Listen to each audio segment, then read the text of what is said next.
Good morning and welcome to the DFS Army YouTube channel. I am Razzle11 and you can find me on X at Razzle11Grinds. We are going to take a look at the pitching for today, the 17th of September. We do get a 10-game main slate. Maybe some potential weather in Pittsburgh, but that appears to be about it. We'll kind of get updates as the morning progresses. Smaller prize pools because it is an NFL Sunday, which is annoying. Annoying for us baseball guys. I obviously grind NFL as well, but baseball is my number one. But let's dig in. We get Brandon Woodruff at the top.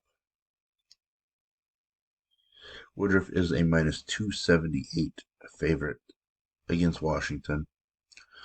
We saw Burns dominate them for the first 5 innings, struggling in the sixth, I believe it was.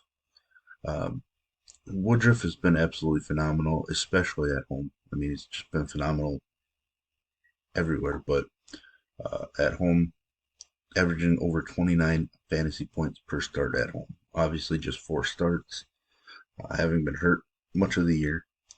An extra day of rest after a complete game shutout. I think he is definitely a top option. Do have a little worry. Just his second complete game in his career, first complete game shutout. Having had shoulder issues, 106 pitches isn't too much, but it is his second highest pitch total on the season. Really shouldn't have any reservations. I might be nitpicking a little bit, but Woodruff's in a great spot. Framber Valdez against Kansas City has not been as strong on the road.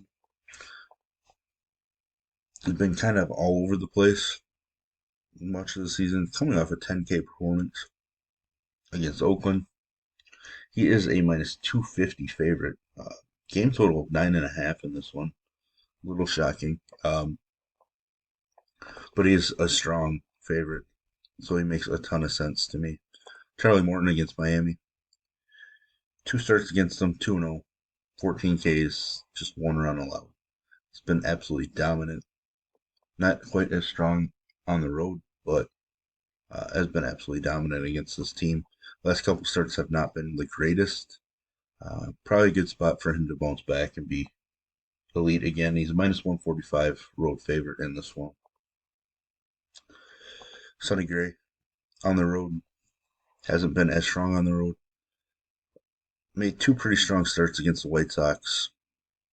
Strikeouts haven't been there against the White Sox, but they have been overall this year. Recently, not so much.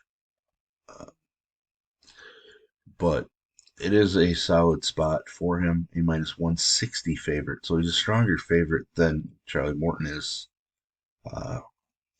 which kind of stands out to me a little bit. But I think they're both super viable. I feel like Morton might have a little more upside. He can be a little stronger of a K pitcher than Sonny Gray. So I think I would lean Morton, but they're both super viable for me. All 4 of these guys here at the top make a ton of sense. Jesus Luzardo. His numbers at home are really strong. K is definitely strong. He's coming off a rough start against Milwaukee. It's Atlanta. I don't know that I really want to pick on Atlanta. He did shut down the Dodgers recently. But, man, I just don't think we need to go there. He's super low owned, I assume, taking on Atlanta. And maybe if Acuna is out again, the lineup is just weak enough. I say that, but I mean their lineup isn't weak at all. And I think they've crushed left-handed pitching all season, so it's just a spot that I don't think I want to get too cute with. Dylan Cease against the Twins. 21 strikeouts in 16 innings against them in 3 starts. only just 11 hits. Pretty strong numbers. His numbers at home are definitely better than on the road. He's coming off a really strong start against Kansas City. Uh, I'd like to see him be able to throw, 7 innings again, like the start against Milwaukee.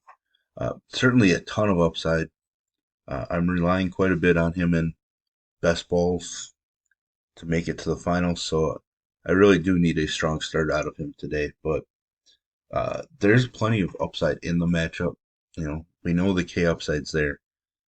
He hasn't been as K dominant this season as he was last year, but he still is very strong. His K numbers at home are actually down. Walks are up, but overall his fantasy numbers are better when pitching at home. Ryu against Boston, no thanks. Toronto is a minus 140 favorite. Um, I'm just not really interested in Ryu, I guess, at this point. Played him a couple times this year. He's probably going to end up being a fine option, but he probably gives up 2 runs, maybe strikes out 4 or 5. Um, I just think that's a performance that we can skip and match elsewhere. Dean Kramer against Tampa Bay. We saw Grayson Rodriguez just dominate yesterday. Kramer is a minus 125 favorite. Did shut them down at one point this year. Hasn't been as strong at home. Gives up a ton of home runs at home, which is a worry. K numbers haven't been super impressive of late either. Actually, it's been a month and a half since he's had any strong K performance. I think I'll end up passing on Dean Kramer. Uh, just haven't seen enough upside out of him recently to be interested. Gavin Williams against Texas was solid against them. He hasn't been the greatest at home, which is kind of weird for a rookie pitcher. Uh, he's had some solid starts, but this is against Minnesota, sandwiched by a rough start against Detroit, LA, even a rough start against San Francisco. I'm gonna pass on Gavin Williams against a Texas squad that has struggled a bit at the plate, but I just don't really have a desire to play that game and hopefully, get it right. Taiwan Walker, 130 minus 130 road favorite against a St. Louis team that has definitely mailed it in. Um, could see some different alignments. I know recently we've seen like Alec Burleson hitting third, Tyler O'Neill hitting third. Um, I know Walker hasn't been as strong on the road. He hasn't been great over his last handful of starts. Walks are up a little bit. Does get an extra day of rest coming in. So he's had some extra rest recently, which is nice, but I think that's maybe messed with his routine a little bit. He was, strong up until the All Star break, and since the break, he hasn't been as strong. I think he's certainly viable. He's not somebody I'm in a hurry to jam into my lineups at this point. Jose Quintana, a minus 135 home favorite. Don't really love Quintana. He's been really good at home. He's not a huge K guy, 4 to 5. Uh, I do think he gets a slight K increase in this matchup with Cincinnati, but it's a pretty dangerous lineup for him. With that said, he's just been really solid. Can he get us 25? Probably. He hasn't this year. That's a worry because I want to see that he can do it. This Washington start was pretty solid. Um, so maybe if he can match this start with, you know, one more K is really all it takes to get there. I think that makes him viable in the spot. Brandon Williamson. I don't think I'm going to go with Williamson in this one, in this matchup. Uh, the Mets' overall lineup against lefties isn't something that worries me a whole lot, but we did see Abbott struggle with pitch count and everything yesterday. So Williamson's just not somebody that intrigues me enough. Pavetta, bunch of strikeouts. He does give up home runs. He has been best on the road, which is nice. Um, Coming off of a 10K performance. Super volatile, but this is the kind of guy that I want in my pitching pool. Um, I'm not overly worried about floors, right? Like, if I get this, then I do. But what I'm interested in are these ceiling type performances: 13Ks, 10Ks, 10Ks. Um, Super strong fantasy numbers from a guy like Pavetta. Uh, he attacks, which is why home runs happen. Um, he's trying to strike guys out, which I love to see. So Pavetta definitely in my pool, even though it is against Toronto. I still love the potential upside. Carlos Rodon has been better on the road. He's coming off of his best start of the season against Boston. I think I'm interested in him at this price. It's a minus 120 road favorite here. I don't feel all fuzzy about using him, but seeing that he finally did it last start uh, makes me intrigued enough. 7 Ks and then a couple of rough starts and then 9 Ks. So the Ks are starting to come back as well for a guy that is a strong K pitcher. Uh, we've seen the walks come down recently. He did have 4 last game against Boston, uh, but 9 strikeouts to go with it makes me believe that he was feeling pretty strong in that spot. So I think Carlos Rodon is certainly viable at 6,900. I'm not going to use Patrick Corbin. He's given up 19 home runs on the road. I'm going to say he gives up at least 2 to the Brewers, which is weird to say because the first half of the season we were using basically every left-handed pitcher against Milwaukee. But that lineup has really changed in the second half, and now we want to use right-handed pitchers against them generally.